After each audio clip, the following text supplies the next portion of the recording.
काथी बिना सुना लागे बागरे बगीचावा काथी रे बिना ना काथी बिना सुना लागे बाग से बगीचावा काथी रे बिनु ना सुना लागे लागो दिया काथी रे बिनु ना माई के सुना लागे गोदिया काथी रे बिनु ना आम बिनु सुना लागे बगिया बगीचावा बालक बिनु ना आम बिनु सुना लागे बगिया बगीचावा बालक बिनु ना सुना लागे माई के गोदिया बालक बिनु ना सुना लागे माई के गोदिया बालक बिनु ना आसिन महीनावा में अष्टमी के दिनावा करे हो लागना बाजिन कर जरी बिनतिया करे हो लगना आसिन महीनावा में अष्टमी के दिनावा करना लगना बाजिन दोनों कर जड़ पूजनिया करे हो लगना कवन गौना हम कैले जैतिया माई हमार सुनाना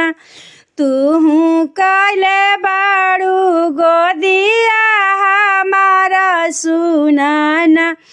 कवन गुना हम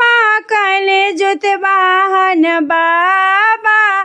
काहे हो लागिना कैल गोदिया ना सुना हमरो काहे लागिना जेठ के जनमाला काके कादर नाही कइलू प्यार हो नाही ना जेठ के जनमाला काके दुलार नाही कइलू ना दिल से कबो ना उनका हृदय से लगवलू कब हो नाही ना इहे गलतिया तू कइलू ये बेटी ओही रे लागिना नाही भले तोरे लाला नावा ओही रे लागिना बेटी नाही भले लाला नावा ओही हो लागिना अब के गलतिया तू माफ कर मैया देई हो देती ना हमरे गोदी में लाला नवा देई हो देती ना अब के गुनाही आई माफ कर जित बहन बाबा देई हो देती ना हमरे गोदी में लाला नवा देई हो देती ना अष्टमी के ये बेटी कारा पूजनिया निरजल रही ना बेटी तू हो निरहार निर्जल करिह ना बेटी तू उपवास निर्जल करिह ना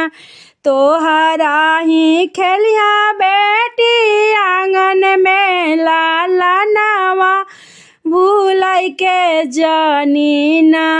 केहू के बबुआ दूर दूर आई भूलाई के जानी ना मिनती से करा बेटी पूजनिया मन हो तन से तुहु कर उपवासवा मन हो तन से मनसा पूरिहा तोहार मन हो तन से आचरा में फूलिहा ना फूलवा जो तोहारो आंगन बीचवा खेलिहा तोहारो लालनवा आंगन बीचवा बिना सुन लागे बगिया बगीचा कथी रे बिना ना सुन माई के गोदिया कथी रे बिनुना सुन माई के गोदिया कथी रे बिनु।